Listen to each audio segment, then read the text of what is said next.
লা ইউমিনু আহাদুকুম হাত্তা আকুনা আহাব্বা ইলাইহি মিন ওয়ালিদিহি ওয়া ওয়ালাদিহি ওয়ান নাসি আজমাইন। সকল কিছু থেকে, সব কিছু থেকে আমার হাবিবকে, আমার রাসূলকে মহব্বত করতে হবে। কথা ঠিক কিনা বলে? হযরত ওমর ফারুক রাদিয়াল্লাহু তাআলা আনহু বলছেন, ওগো রাসূলুল্লাহ, ও হাবিবুল্লাহ, আমি তো আপনাকে সব কিছু থেকে ভালোবাসি, আমার পিতামাতা থেকে ভালোবাসি। জোরে বলেন সুবহানাল্লাহ। আমার সন্তান থেকে আপনাকে বেশি ভালোবাসি, কিন্তু আমার জীবন থেকে বেশি নয়। কি বলছে? আমার জীবন থেকে নয়। তখন রাসূলুল্লাহ সাল্লাল্লাহু আলাইহি সাল্লাম বলছেন, তুমি পরিপূর্ণ ঈমানদার হতে পারো নাই, তোমার ঈমান এখনো আসেনি। চিন্তা করছেন?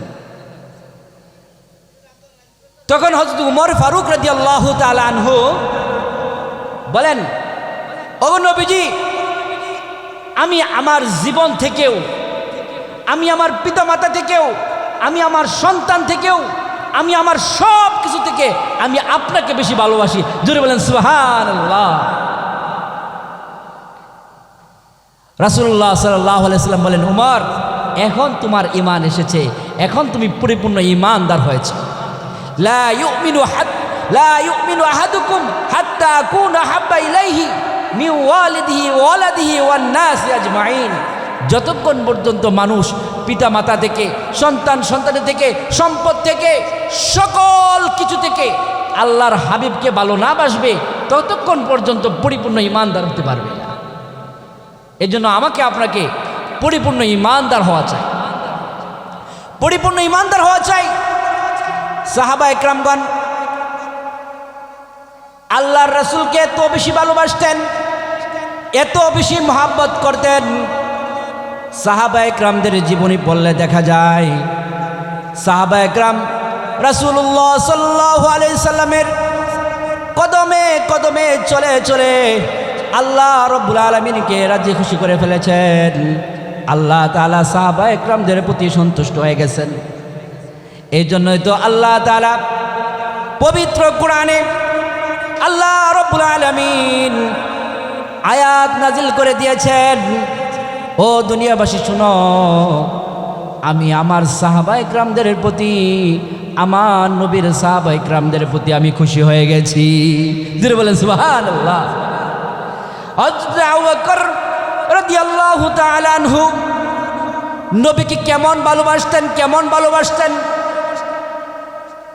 একটা মিসাল, রাসূলুল্লাহ সাল্লাল্লাহু আলাইহি ওয়াসাল্লামকে হযরত আবু বকর রাদিয়াল্লাহু তাআলা আনহু এত পরিমাণে ভালোবাসতেন, এত বেশি ভালোবাসতেন, উনার জিন্দেগি পড়া রাসূলুল্লাহ সাল্লাল্লাহু আলাইহি ওয়াসাল্লামকে ভালোবেসে তার সব সম্পত্তি পর্যন্ত আল্লাহর রাস্তায় বিলিয়ে দিয়েছেন। জোরে বলেন সুবহানাল্লাহ। সব সম্পত্তি আল্লাহর রাস্তায় বিলিয়ে দিয়েছেন।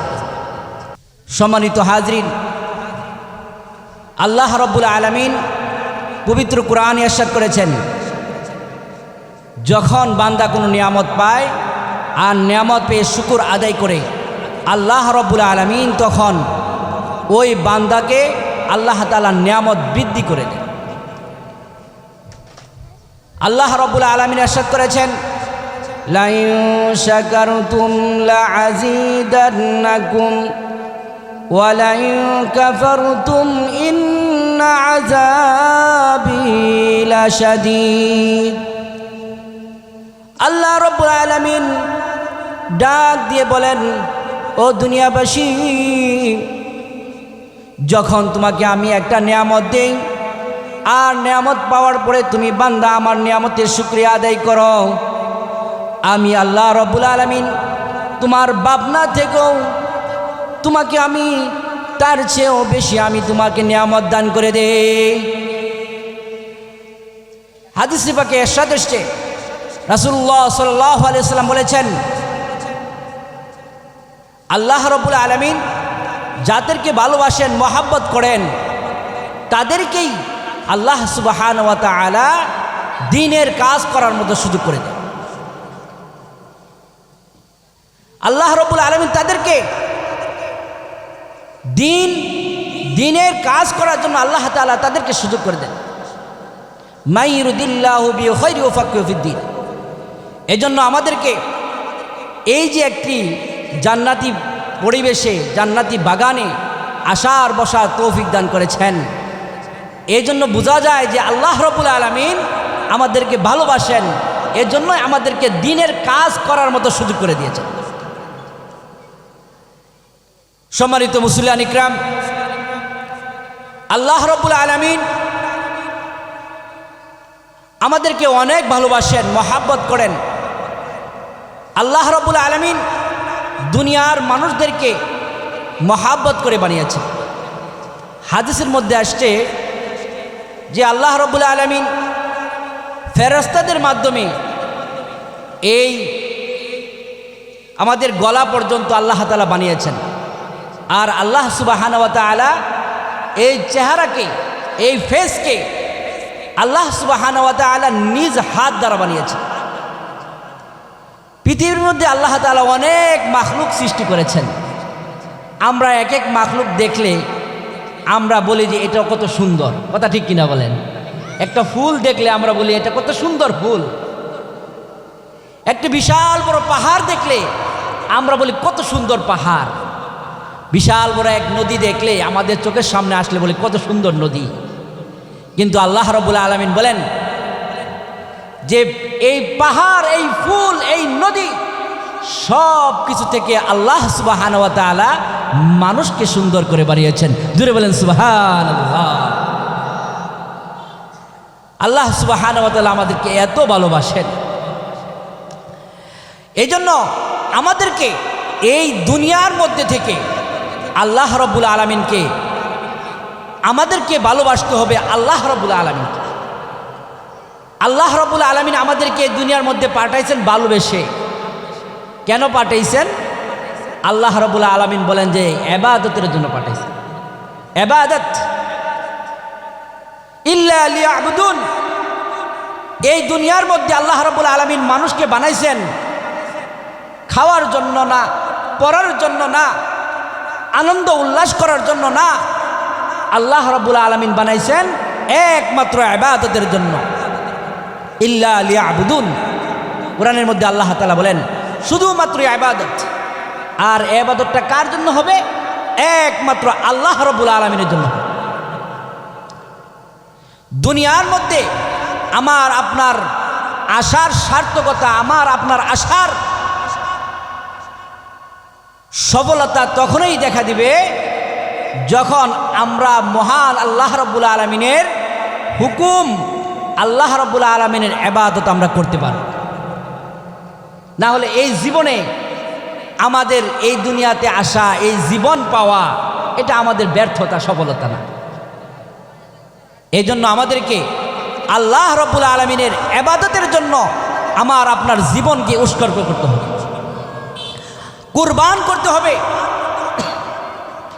আল্লাহ রাব্বুল আলামিনের জন্য আমাকে আপনাকে এই দুনিয়ার মধ্যে আমার আপনার জীবনকে আল্লাহ তাআলা সন্তুষ্টির জন্য কুরবান করা চাই, যেইভাবে সাহাবায়ে কেরামগণ কুরবান করেছেন।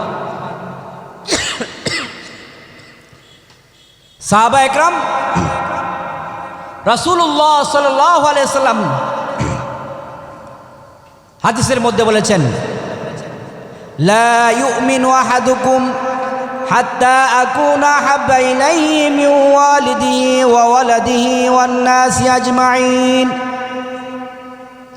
হে দুনিয়াবাসী, যতক্ষণ পর্যন্ত তোমাদের পরিবার, তোমাদের বাপ মা, তোমাদের সন্তানাদি থেকে আমাকে মহাব্বত না করবে, ভালো না বাসবে, ততক্ষণ পর্যন্ত তুমি ঈমানদার হতে পারবে না।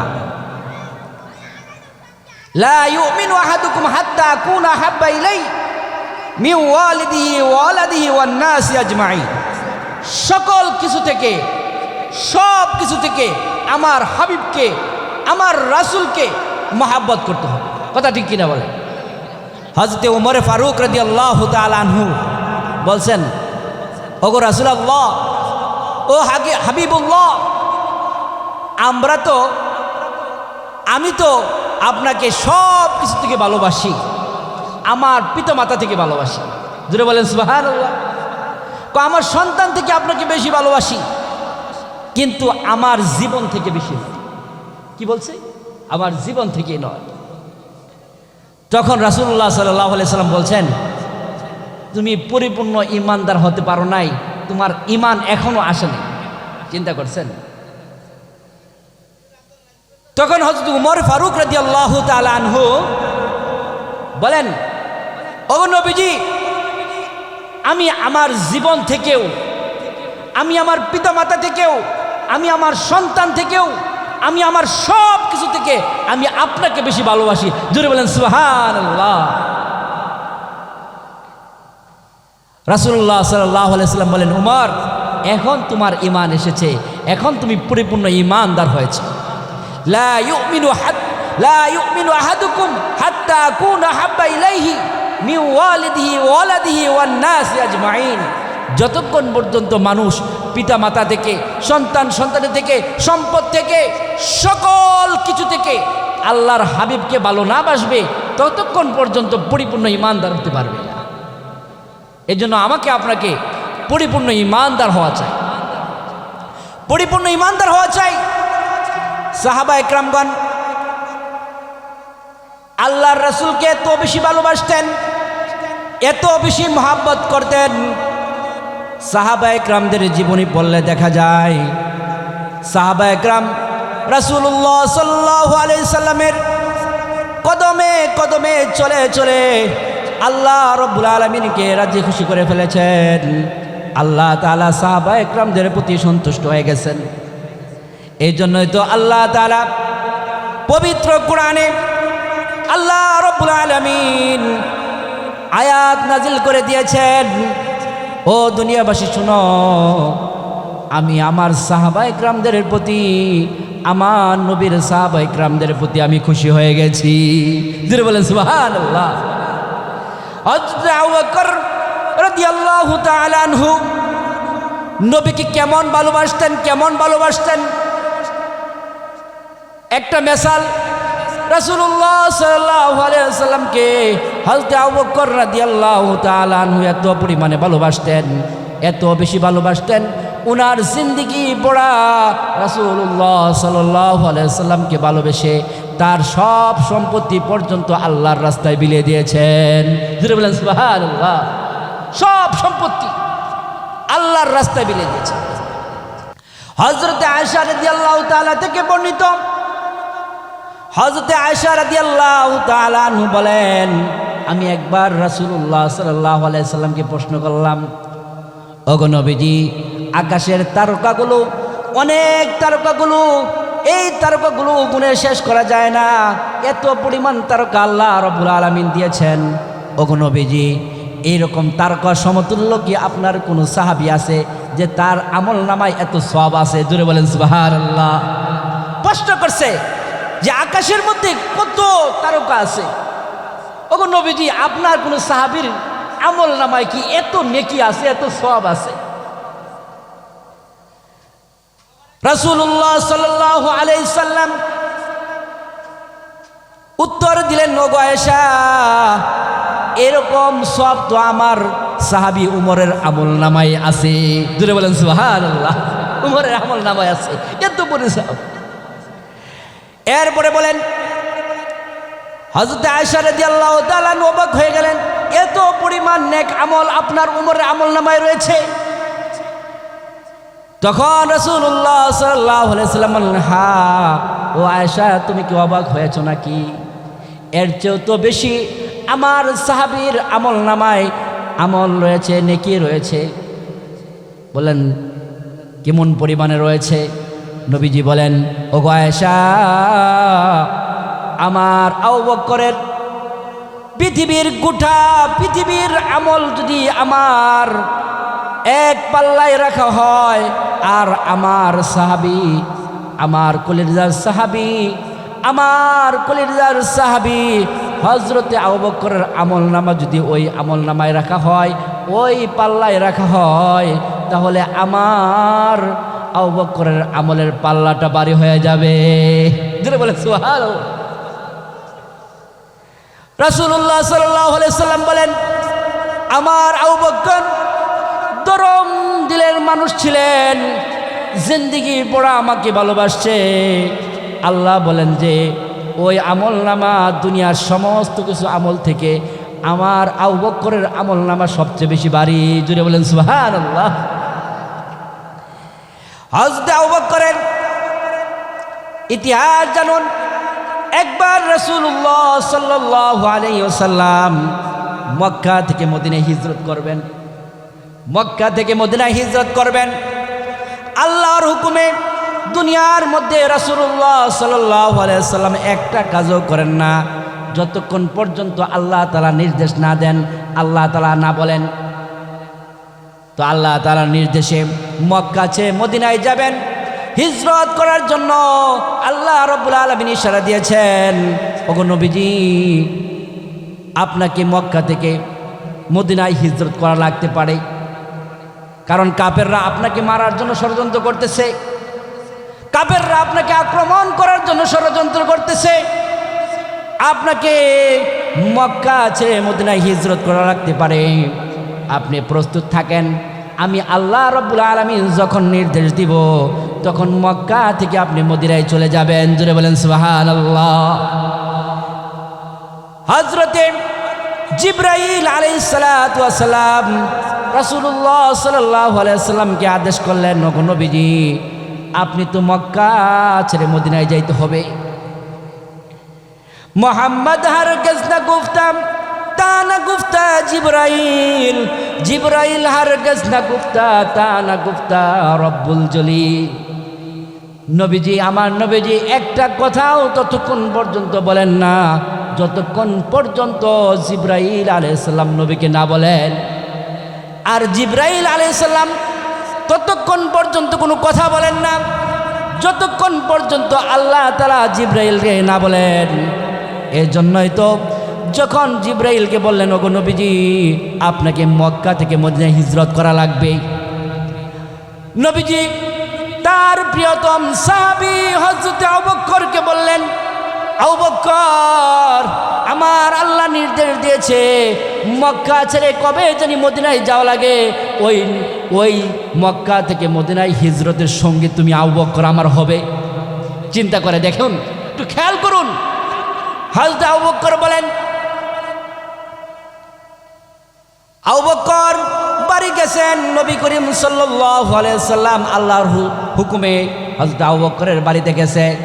যাওয়ার পরে দরজার মধ্যে গিয়ে আস্তে করে একটু টোকা দিছেন। টোকা দেওয়ার সাথে সাথেই দরজাটা খুলে হযরত আবু বকর বললেন, ইয়া রাসূলুল্লাহ লাব্বাইকা ইয়া রাসূলুল্লাহ লাব্বাইকা ইয়া রাসূলুল্লাহ। আমি উপস্থিত আছি।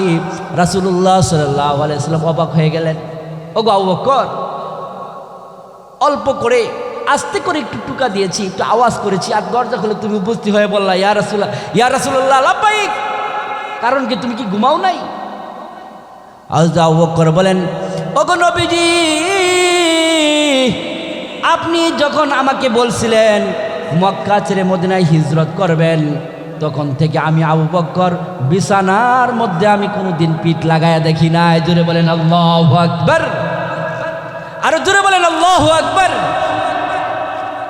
আমি বিছানার মধ্যে পিঠ লাগায় দেখি নাই নবীজি।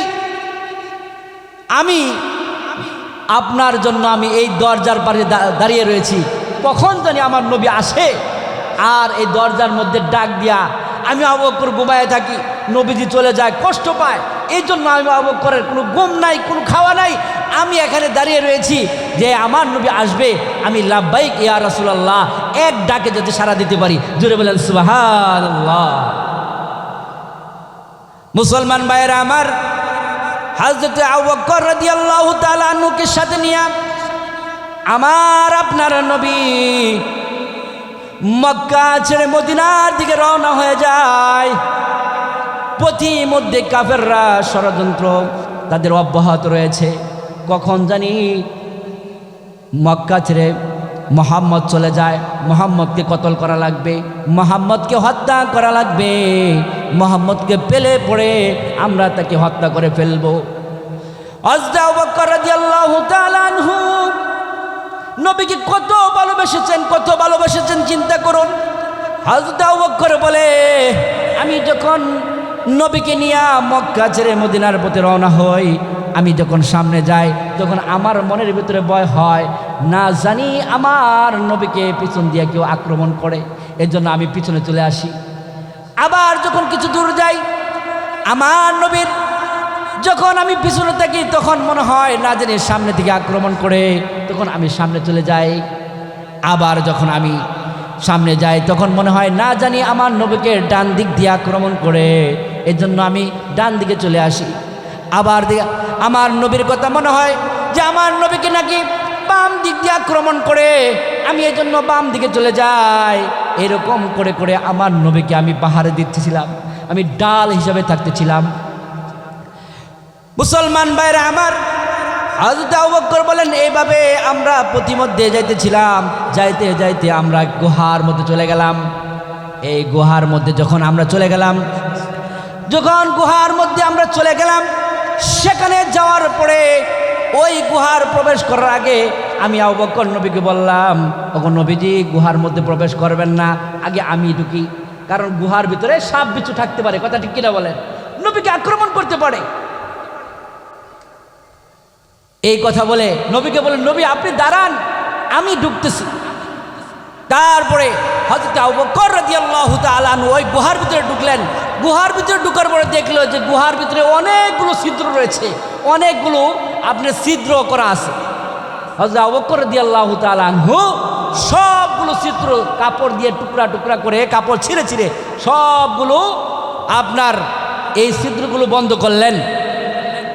একটা ছিদ্র বন্ধ করার মতো কাপড় নাই।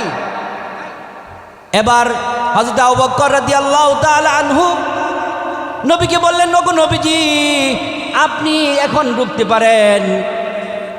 নবীজি সাল্লাল্লাহু আলাইহি সাল্লাম গুহার ভিতরে ঢুকলেন, শরীর ক্লান্ত শরীর। আবু বকর রাদিয়াল্লাহু তাআলা আনহু উরাটটা বিছাইয়া দিলেন।